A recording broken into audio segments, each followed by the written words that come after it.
오늘은 사무엘상 21장 이야기가 되겠고요. 21장의 주된 주제는 사울의 음모를 피해서 이제 다윗이 이제 도망하는 그런 내용이 사무엘상 21장의 그 주된 내용이 되겠습니다.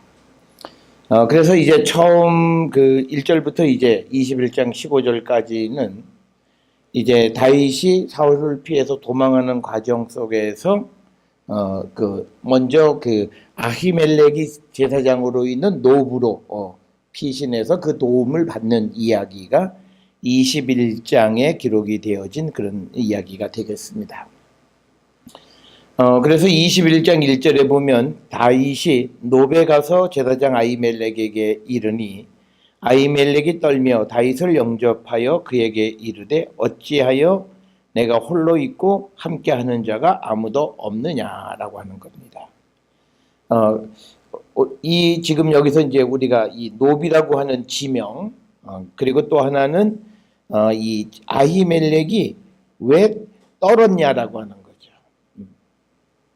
그 다윗 앞에서 왜 떨었느냐라고 하는 겁니다. 이 떨었다라고 하는 것에서는 아주 여러 가지 그 의미가 있을 거예요. 첫째는 이 다윗이 사무엘에 의해서 기름 부음을 받은 이스라엘의 왕이라고 하는 사실을 어쩌면 아히멜렉이 이미 들어서 알고 있었을 것이다라고 하는 것. 그래서 이제 장차 이스라엘의 왕이 자기를 찾아왔기 때문에 이거는 어떤 다윗을 좀 존경하는 그런 의미에서 떨림이고, 또 하나는 이 다윗과 지금 사울의 어떤 정치적인 관계를 알고 있으면 이 사울을 피해서 온 자가 자기에게 왔기 때문에 이 다윗을 숨겨주거나 그렇게 되어지면 그것 때문에 자기가 불이익을 당하는 것, 그것에 대한 어떤 두려움, 이런 것들을 우리가 생각할 수 있고, 특별히 1절 하반절에 보면 내가 홀로 있고 함께하는 자가 아무도 없느냐라고 하는 것을 물어보는 것은 아마도 그 다윗과 사울 사이의 어떤 그런 그 갈등의 관계를 알고 있는 그런 상황 속에서 어떻게 홀로 다니느냐, 사울의 군대가 너를 죽이려고 할 터인데 어떻게 혼자 다니느냐라고 하는 그런 의미를 내포하고 있다, 이렇게 우리가 이해할 수 있고요. 그 다음에 이제 여기서 노비라고 하는 것이 어딘가라고 하는 겁니다. 지도를 한번 봐주시면 되겠고요. 지도를 보시게 되면 이 노비라고 하는 곳이 지금 여기 표시가 되어 있습니다. 이 노브는 여기인데요. 여기 보게 되면 여부스 또는 엔로겔, 여기가 어디냐면 소위 예루살렘이에요. 그러니까 예루살렘에서 기브아로 가는 어떤 그 길목 중간쯤에 위치하고 있는 그런 지역이 노비고, 오늘날 현대 지명으로는요 엘 이사위에라고 하는 아람 마을이 됩니다. 그러니까 여기서 예루살렘에서 이 노까지 거리는 그렇게 멀리 떨어져 있는 것이 아니다라고 하는 거예요. 그러니까 오늘날은 이 위치가 어디냐면 우리가 예루살렘을 여행하시게 되면 이제 이 감람산 쪽으로 가다 보면 이 시브리 대학교 있는 전망산이라고 하는 데를 이렇게 지나가요. 근데 그 전망산이 있는 쪽에서 이제 언덕을 넘어가면 이제 유대 광야가 보이고 하는데, 그 넘어가는 쪽에 위치하고 있는 북서쪽에 북동쪽이죠. 그쪽에 위치하고 있는 아람 마을 엘 이사위에라고 하는 곳이 이 성경의 노베에 해당한다, 이렇게 많이들 이야기를 합니다. 자, 그 다음에 이제 또 하나 우리가 여기서 한 가지 보셔야 되는 건 누구냐면 이 아히멜렉이 누구냐라고 하는 거죠. 이 아히멜렉이라고 하는 사람이 누구냐? 우리가 사무엘상 22장 9절에 의하면 아히둡의 아들, 이렇게 기록이 되어 있고, 그래서 아히둡은 사울의 제사장이었던 아히야의 형제였던 그런 사람입니다. 그리고 아히야는 엘리의 손자에 해당. 그러니까 엘리 가문 제사장의 후손 중에 한 사람으로서 그가 지금 노베 제사장 역할을 하고 있다라고 하는 겁니다. 자, 그 다음에 이제 2절에 보니까 다윗이 제사장 아히멜렉에게 이르되 왕이 내게 이를 명령하고 이르시기를 내가 너를 보내는 것과 내게 명령하는 일은 아무것도 사람에게 알리지 말라 하시기로 내가 나의 소년들을 이러이러한 곳으로 오라 말하였나이다. 그러니까 지금 2절에서 다윗은 자신이 홀로 있는 이유를 설명하는 거예요. 그것은 다윗에게 사울이 어떤 일을 시키면서 아무에게도 말하지 마라 이렇게 명을 내린 거예요. 그래서 다윗은 자기의 소년, 이게 나의 소년들이라고 하는 이 말은 나의 군사들 이런 뜻이에요. 특별히 그 히브리어 중에서 우리가 보통 이 소년으로 번역되어지는 히브리어 나아르라고 하는 게 있어요. 나아르라고 하는 말은 두 가지가 있어요. 하나는 소년이라는 뜻이 있고요. 또 하나는 군인이라는 뜻도 있어요. 그러니까 우리가 상황 속에서 정확하게 이해를 해야 되는데 지금 2절의 본문 속에서는 소년이라고 하는 개념보다는 군인들, 그러니까 다윗을 따르는 다윗의 군인들 이런 의미로 우리가 이해하셔야 된다. 그래서 그들에게 어디로 오라고 말했습니다 라고 하는 거예요. 그러니까 지금 여기서 중요한 것은 아히멜렉에게도 다윗이 자기 사람들이 어디에서 모인다라는 말을 안 해요. 그냥 어디로 오라고 해서 그래서 내가 지금 혼자이다 라고 하는 겁니다. 그러니까 3절에 이에 당신의 수중에 무엇이 있나이까 떡 5덩이나 무엇이나 있는 대로 내 손에 주소서라고 이야기하는 거죠. 이 지금 3절의 그 내용은 다윗이 아히멜렉에게 요청하는 거죠. 이거는 굉장히 어려운 요청이에요, 사실은. 우리가 앞에서 보았듯이 이 아히멜렉이라고 하는 사람이 엘리의 손자이고 손자인 아히야 그리고 아히야의 아들로 되어 있고요. 그 다음에 아히야는 사울의 제사장이었던 아히두베의 형제예요. 그러니까 이 지금 엘리 제사장 가문의 후손들은 지금 사울을 지지하고 있는 거예요. 그런 입장에서 다윗이 와서 아히멜렉에게 무엇이든지 있는 대로 내 손에서 있는 대로 나에게 달라 도움을 요청하는 거예요. 이 요청 자체는 굉장히 어려운 그런 요청 중에 하나였다라고 하는 거고요. 여기서 이제 5덩이나 떡 5덩이나라고 하는 것은요. 개수로 5개 하나 둘 셋 넷 5 그런 의미가 떡이 좀 있으면 주세요라고 하는 의미. 우리가 그러잖아요. 뭐 있으면 한 3개 주세요. 그럼 3개라고 하는 말이 딱 3개 4개를 달라는 얘기 아니라 있으면 조금 좀 주십시오라고 하는 그런 의미처럼 히브리 말 표현 속에서 떡 5덩이나 무엇이나 있는 대로 내 손에 주소서라고 하는 이 말의 의미는 조금 나에게 달라라고 하는 그런 의미로 이해할 수 있다라고 하는 것이고요. 그래서 이제 4절의 제사장이 다윗에게 대답하여 이르되 보통 떡은 내 수중에 없으나 그러니까 보통 떡 그러니까 일반 사람이 먹는 떡은 없어요. 왜냐하면 제사장은 제사를 드리고 남는 즉 소제를 드리고 남는 것으로 자기들이 그것으로 식사를 하게 돼 있어요. 먹게 돼 있어요. 그러니까 나에게는 보통 떡이 없고 거룩한 떡은 있나니 그 소년들이 여자를 가까이 하지 아니하였으면 주리라 하는지라라고 하는 거죠. 여기에서 이 거룩한 떡이라고 하는 것은 다른 말로 얘기하면 진설병이죠. 하나님 앞에 드려졌던 그런 거룩한 떡, 진설병 이거죠. 그런데 여기서 보게 되면요, 그 군인들이 여자를 가까이 하지 아니하였으면 주리라 하는지라.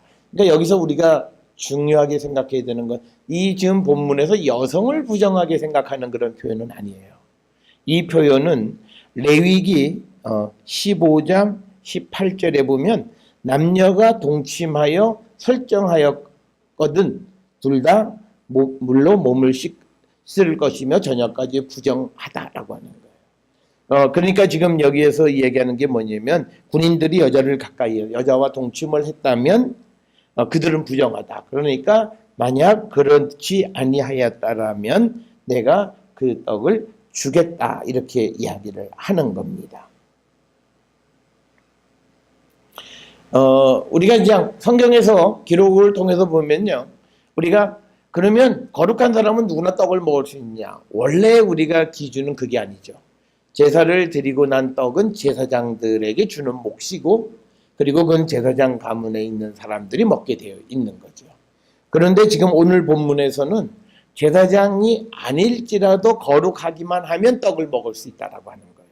이거는 종교적인 제도가 굉장히 좀 열려 있는 거예요. 그냥 폐쇄적이고 보수적이고 그런 것이 아니라 상황적으로 바뀐 거예요. 누구든지 그렇다고 해서 아무나에게는 줄 수 없고 그가 일반 사람일지라도 거룩하다면 내가 그에게 떡을 주겠다.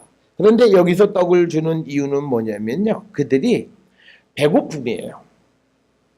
그러니까 우리가 이것을 우리가 이어서 잘 이해하셔야 되는 건 뭐냐면 배고픔이라고 하는 것은 사람에게는 생명과 관계되어진 거예요. 이게 오랫동안 식사를 하지 못하고 그러면 그 건강을 해칠 수 있는, 그리고 어떤 극단적인 경우에는 생명도 우리가 잃을 수 있는 그런 상황입니다. 그러니까 우리가 구약의 전통 속에서도 보면 이 이야기는 나중에 예수님의 그 안식일 논쟁에서 사용되어지는 본문이 이 높 제사장들의 제사장이 다윗에게 진설병을 준 사건이에요. 그러니까 우리가 전통적으로 구약 시대에도 우리가 거룩은 지켜가지만 그러나 어떤 사람의 생명과 관계되어지는 일용할 양식과 관계되어졌을 때에는 거룩한 자들에게 그것을 베풀어 주는 그런 예가 오늘 21장 4절에 나와 있는 이야기다라고 하는 거예요.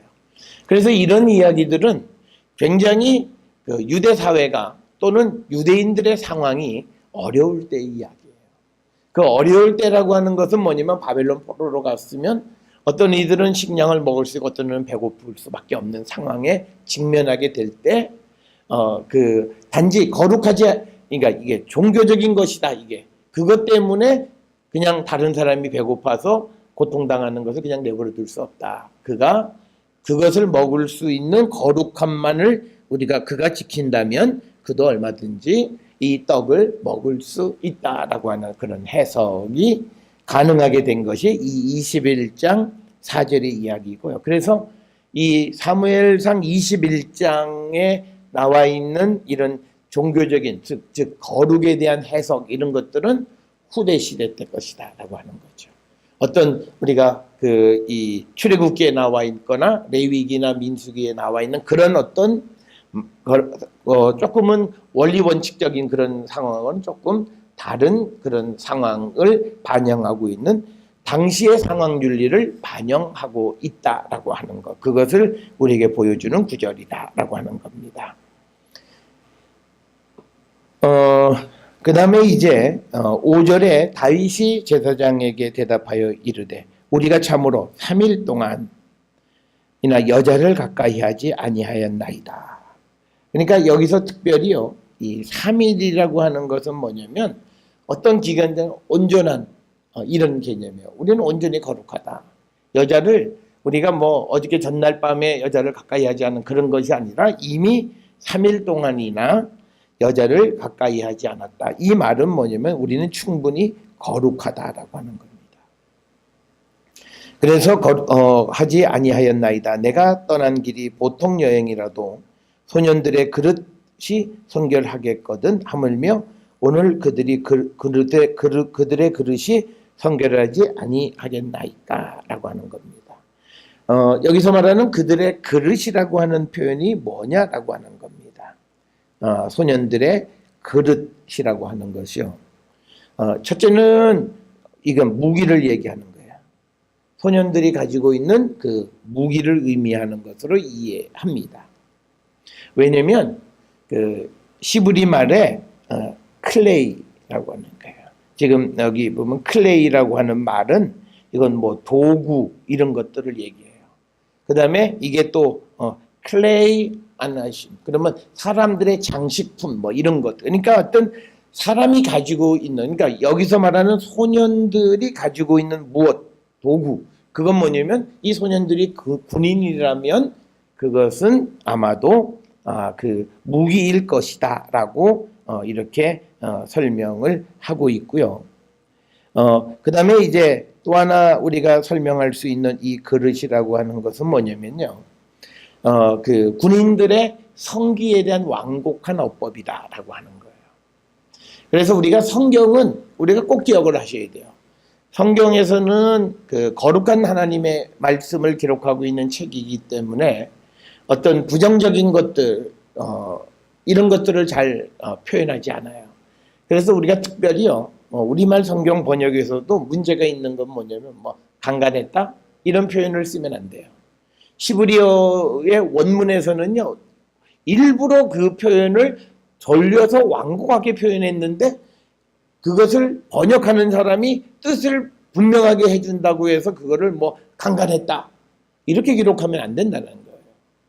그런데 지금 여기에서도 이 무기라고 하는 것이 무엇일까를 우리가 설명하는 가운데에서 그릇으로 번역되어 있는 그것이 군인들의 성기에 대한 완곡한 그런 표현으로 이해하고 많은 주석가는 그렇게 이해하는 거예요. 그러니까 문제가 뭐냐면 지금 이 다윗이 이야기하는 건 뭐냐면 이들이 여자를 3일 동안 가까이 하지 않았다. 그리고 내가 떠난 길이 보통 여행이라도 이 소년들이 성결한데 오늘 하물며 그들이 그릇이 오늘 성결하지 않겠느냐. 그러니까 뭐냐면 다윗이 그 자기를 따르는 사람들이 성결한 줄 알고 노베 제사장한테 와서 뭐를 좀 달라고 요청했다라고 하는 거예요. 그러니까 만약에 그렇지 않다면 아예 다윗은 이 노베 제사장 아히멜렉에게 와서 도움을 요청할 수가 없어요. 왜? 그걸 받아도 이것을 먹을 그 자기의 소년들이 그걸 먹을 수 없는 상황이라면 받으나 마나한 상황이기 때문에 그래서 지금 표현하는 것은 자기를 따르는 소년들이 그 노베 제사장들이 먹는 진설병 거룩한 떡을 먹을만 하다라고 하는 것을 이야기하는 건데 거기에 가장 중요하게 표현하는 것이 뭐냐면 성적인 그런 거룩함을 얘기하는 것이다. 그래서 우리가 구약 성경과 신약 성경 전체를 통해서요. 음행이라고 하는 것을 우상 숭배와 같은 하나님 앞에 우리가 큰 죄로 표현하는 것. 그러니까 사람을 부정하게 하는 것 중에 하나가 뭐냐? 음행이라고 하는 거예요. 그러니까 우리 사회가 그러니까 지금 요즘 어떤 그 교회나 뭐 이런 주변에서 그런 문제들이 많이 발생하는데 그거는 굉장히 우리가 심각한 일이에요.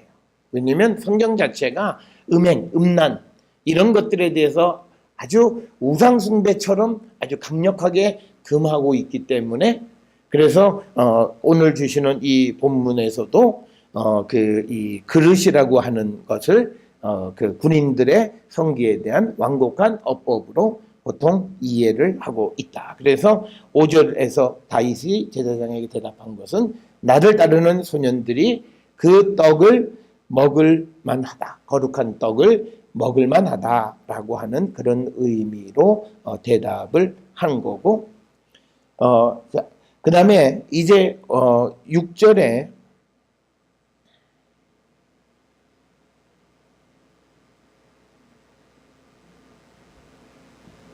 제사장이 그 거룩한 떡을 주었으니 거기는 진설병 곧 여호와 앞에서 물려낸 떡밖에 없음이라. 이 떡은 더운 떡을 드리는 날에 물려낸 것이더라. 라고. 그러니까 결국은 이 이야기는 뭐냐면 진설병에 대한 얘기죠. 우리가 진설병에 대한 이야기는요. 출애굽기 25장 30절에 보면 우리가 기록이 있어요.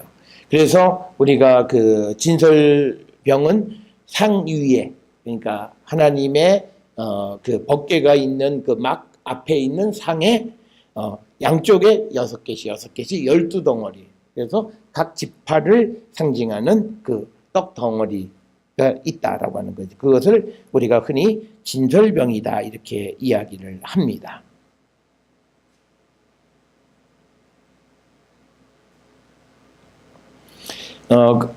이 떡은 더운 떡을 드리는 날에 물려낸 것이다. 그러니까 떡을 드렸다가 그 다음에 물려낸 것이다라고 하는 거죠. 그러니까 이게요, 얼마나 됐는지는 정확하게 알 수가 없어요. 그러니까 우리가 성경에 진설병에 관한 규정이 2가지가 있어요. 진설병은 매일같이 드리는다라고 하는 기록이 하나 있고요. 또 하나는 일주일에 한 번씩 드린다는 기록이 있어요. 그러니까 일주일에 한 번씩 드릴 때 진설병은요, 먹는 식사로 대용할 수 있는 게 아니에요. 그러니까 이거죠. 일주일 동안 상 위에 놔뒀다가 그걸 물려낸 거예요. 이거는요, 여름철 같으면 다 곰팡이 썰어서 못 먹어요. 그러니까 그것은 상징적인 것이라는 거예요. 그런데 매일같이 이걸 갈아낼 때는 그거는 제사장들에게 중요한 그 음식이 되어진다라고 하는 겁니다. 그래서 우리가 그 진설병에 대한 것이 출애굽기 25장 앞에 말씀드렸던 30절이나 레위기 24장 5절에 보면 거기 보면 고운 가루를 가져다가 떡 12개를 굽되 각 덩이에 10분의 2 에바로 이렇게 만들어서 그 떡을 하나님 앞에 드린다라고 하는 거예요. 그러니까 10분의 2 에바짜리가 12개예요. 그러면 2.4 에바예요. 그러니까 굉장히 많은 양이라고 하는 겁니다. 그런데 지금 이 6절에 나와 있는 이 떡이 얼마나 지났는지 우리가 이 당시에는 아마 매일같이 드리는 거, 그래서 드리고 나서 물려낸 거, 그러니까 뭐 오래돼봤자 24시간 이내 드리고 물려낸 것이다라고 보통 그렇게 이해를 합니다. 그 다음에 7절에 그날에 사울의 신하 한 사람이 여호와 앞에 머물러 있었는데 그는 도액이라 이름하는 에돔 사람이요 사울의 목자장이다. 그러니까 뭐냐면 여호와 앞에 있었다라고 하는 거죠. 그러면 뭐냐면 이 지금 아히멜렉의 그 제사 드리는 곳에 이 에돔 사람 도액이 있었다라고 하는 거예요. 그리고 그 사람의 직업은 소위 사울의 목자장이었다. 이렇게 기록이 돼요. 그러니까 사울의 목자장은요, 목자는 소위 말하면 사울의 재산 관리인이에요. 왜냐면 목자라고 하는 것은 왕실에 속해 있는 어떤 그런 가축들을 기르는 사람들의 우두머리. 그러니까 굉장히 중요한 재산 관리인 중에 한 사람인데 그 사람은 에돔 사람이었고 그 이름은 도액이었다라고 하는 겁니다. 이 도액은 사무엘상 14장 7절에 47절에 의하면 이 에돔 사울이 에돔과의 전쟁을 치른 다음에 그때 사울의 종이 됐던 사람이 이 도액이다 이렇게 우리가 흔히 이야기를 하고요. 이 도액에 대해서 이 도액이 가서 이제 이 고자질을 이제 하게 되는데요. 그것에 대해서 우리가 시편 52편에 나와 있는 이야기. 그래서 특히 시편 52편 2절에 보면 내 혀가 심히 악을 꾀하여 날카로운 삭도같이 간사를 행하는도다라고 하는 그 이야기. 그래서 말에 관한 이야기들에 관한 시가 시편 52편에 기록이 되어져 있는데 아마 그것은 이 도액의 이 사건을 염두에 두고 한 노래로 그렇게 흔히 이해를 합니다. 자, 그래서 이제 그 도액이 있었고, 그래서 8절에 다윗이 아히멜렉에게 이르되 당신의 수중에 창이나 칼이 없나이까. 그러니까 뭐냐면 창과 칼은 무기를 요청하는 거예요. 왕의 일이 급함으로 내가 내 칼과 무기를 가지지 못하였나이다 하니 이렇게. 그러니까 뭐냐면 사실은 다윗은 그 사울을 피해서 도망가는 과정이에요. 그러니까 무기나 뭐 이런 걸 준비하기가 어려웠던 거예요. 그러니까 이제 혹시 아히멜렉에게 당신에게 창 혹은 칼이 있느냐 이렇게 물어보는 겁니다. 여기서 창이나 칼이 있냐고 어떻게 성전에 와서 물어보냐? 그건 이유가 있습니다.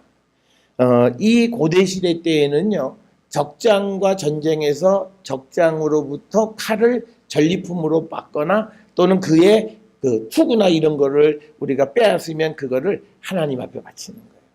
그러니까 그게 제사를 드리는 곳에 놓여지는 거예요. 이게 거꾸로는 원래 뭐가 들어있어야 되냐면 다른 나라와 전쟁을 하면 이기면 다른 나라의 신상 그거를 가져다가 하나님 앞 그 성전에다가 갖다 두는 거예요. 그래서 그 신상이 이제 여호와 하나님의 수하에 묶여 있다라고 하는 것을 상징하는 거예요. 그 다음에 이제 이스라엘 백성 만약에 이제 어떤 나라를 이제 자유케 해주면요, 그 신을 그 신전에서 풀어내줘요. 그러면 그 사람들에게 그때 잡아왔던 신상을 다시 돌려주는 것이 이제 우리가 너희를 자유케 해준다라고 하는 그런 상징이에요. 그런데 문제는 이스라엘에는 그게 없어요. 신상이나 뭐 이런 게 없어요. 그리고 이 블레셋 사람들에게는 신상이 이런 게 있긴 하는데 지금 이 9절에서 보게 되면요, 여기에 무엇이 있냐면 제사장이 이르되 엘라 골짜기에서 죽인 블레셋 사람 골리앗의 칼이 보자기에 쌓여 에봇 뒤에 있으니 네가 그것을 가지려거든 가지라. 여기는 그것밖에 다른 것이 없느니라 하는지라. 다윗이 이르되 그 같은 것이 또 없나니 내게 주소서. 왜냐하면 다윗의 입장에서는 자기가 승리했던, 자기가 죽였던 그 골리앗의 칼이에요. 그러니까 그거 참 좋다.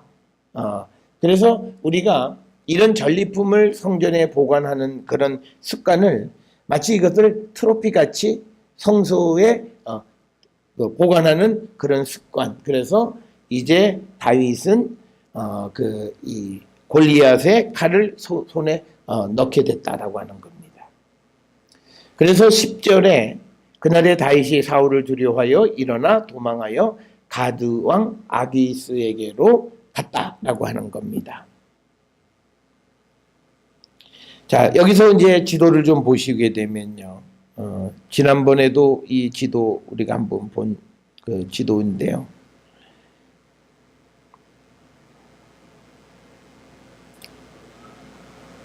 이 지도가 이게 재밌는 게 뭐냐면요. 이 가드가 안 나왔어요.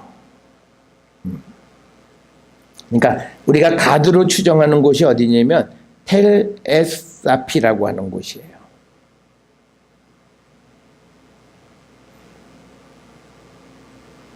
여기 텔 에사피.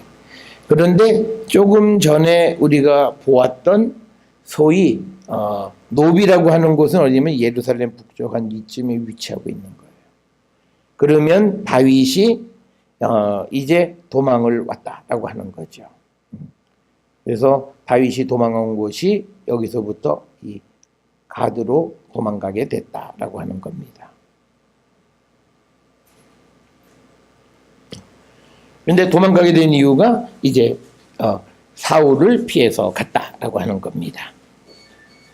그날에 다윗이 사울을 두려워하여 일어나 도망하여 가스왕 아기스에게로 갔다라고 하는 가드라고 하는 곳이 텔 에사피라고 하는, 여기를 우리가 성경에 가드로 보고, 그다음에 여기가 노브로 이렇게 보니까 노브에서 여기까지 이제 도망을 가게 됐다라고 하는 겁니다. 자, 그다음에 이제 11절에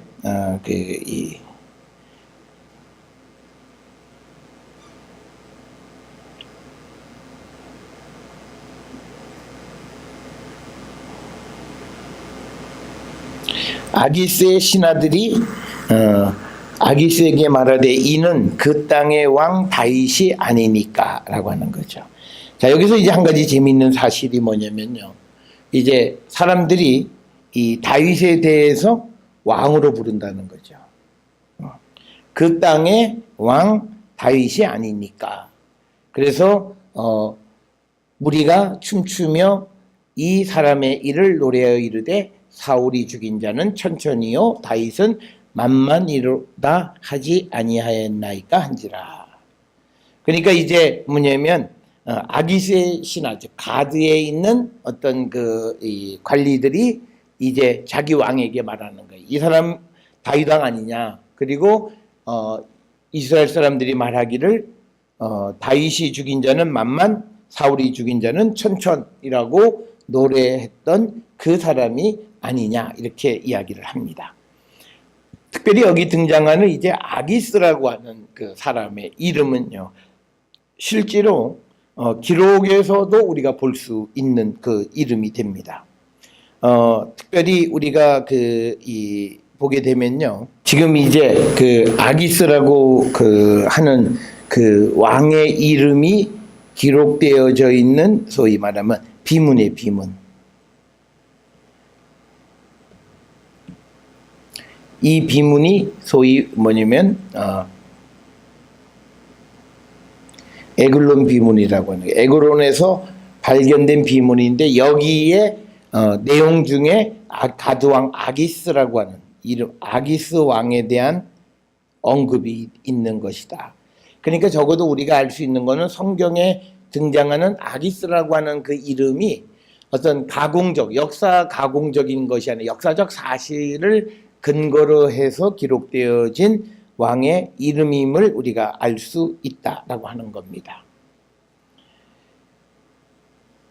자, 그 다음에 이제 12절에 다윗이 이 말을 그의 마음에 두고 가드왕 아기스를 심히 두려워했다.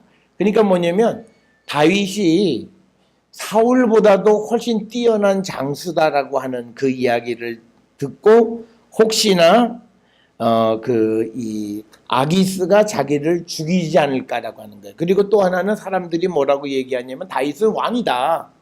이스라엘의 왕이다라고 이야기를 하니까 이제 자기를 돕지 아니하고 혹시나 자기를 죽일 것을 심히 두려워했다라고 하는 것이 12절에 나와 있는 이야기가 되겠고요. 그 다음에 이제 13절에 그래서 이제 우리가 유명한 이야기죠. 그들 앞에 그의 행동을 변하여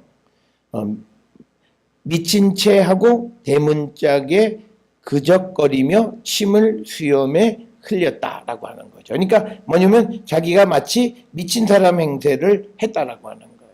그러니까 뭐냐면 왕으로서 만 명을 죽이는 그런 용맹스러운 장군이 아니라 이제는 하나 미치광이에 지나지 않는다라고 하는 거. 그래서 혹시 자기가 이 아기스로부터 어떤 생명의 위협을 받는 그 위험으로부터 벗어나기 위한 하나의 방편이었다라고 하는 겁니다.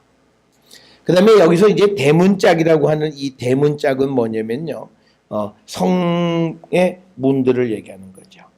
그러니까 성의 문짝에 극적거리는 거고, 그리고 침을 흘리고 마치 미친 사람. 그러니까 이거는 이 유대인들, 그러니까 고대 근동 사람들, 고대 중동 지역에 있는 사람들의 미추강이의 그 행동의 첫째가 뭐냐면 대문에다가 막 극적거리고 침 흘리는 거예요. 그러니까 우리는 그렇잖아요. 꼬꼬지면 저 병원에 한번 가봐야 된다. 그런 것처럼 이 성경 시대, 구약 시대 때의 미친 사람들의 행동은 뭐냐면 대문짝에 그적거리고 침을 수염에 질질 흘리는 그런 모습이 미추강이의 하나의 대표적인 그런 모습이었다라고 하는 겁니다.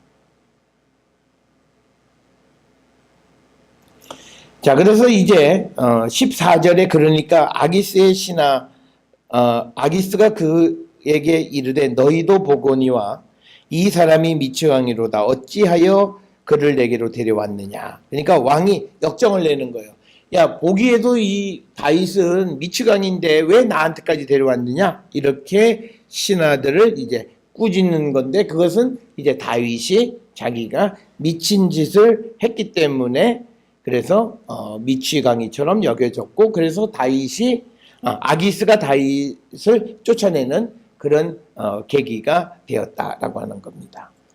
자, 그래서 이제 15절에 그 다음에 이제 내게 미치광이가 부족하여 너희가 이 자를 데려다가 내 앞에서 미친 짓을 하게 하느냐, 이 자가 어찌 내 집에 들어오겠느냐 하니라. 그러니까 뭐냐면 가드왕 아기스는 적어도 다윗을 붙잡아서 자기 집에서 뭐 어떻게 부리거나 또는 포로로 삼거나 그럴 기미가 조금도 없는 겁니다. 그러니까 만약에 이 다윗이 용맹스러운 장군이라고 하는 것을 아는 순간에 어떤 일을 할 수 있냐면 그를 붙잡아 가지고 또 그의 군대들이 있잖아요. 그래서 용병으로 써먹을 수 있어요. 그리고 이스라엘과 전쟁하는 통에 내보낼 수도 있고 하는 그런 상황이 벌어질 수 있는데 이 다윗이 미치광이 역할을 함으로 인해서 이제 아기스로부터 쫓겨났고, 그래서 결국은 다윗은요 이 가드에 더 이상 있을 수가 없어요. 왜냐면 가드 사람들이 야, 저자는 미치광이야. 어떻게 미치광이를 15절에도 나와 있듯이 이 자가 어찌 내 집에 들어오겠느냐. 그러니까 이 자를 성 밖으로 내쫓으라 라고 하는 그런 의미가 되겠습니다. 그래서 1절로부터 15절에 보게 되면요, 이제 다윗이 이제 그 사울을 피해서 도망가는 과정에서 놉 제사장의 도움, 아히멜렉의 도움을 받고, 그 다음에 가드로 갔는데 가드에서는 그 사람들이 자기의 정체를 알아보는 거예요. 그래서 미친 척을 해서 거기에서 이제 그 위기를 모면해서 이제 나와서 이제 다른 곳으로 이제 가게 되는데, 그 전에 이제 22장에서는 21장 앞에 노베 제사장들이 다윗을 도운 것에 대한 이제 그 사울의 복수 행위가 이제 22장에서 벌어지게 됩니다.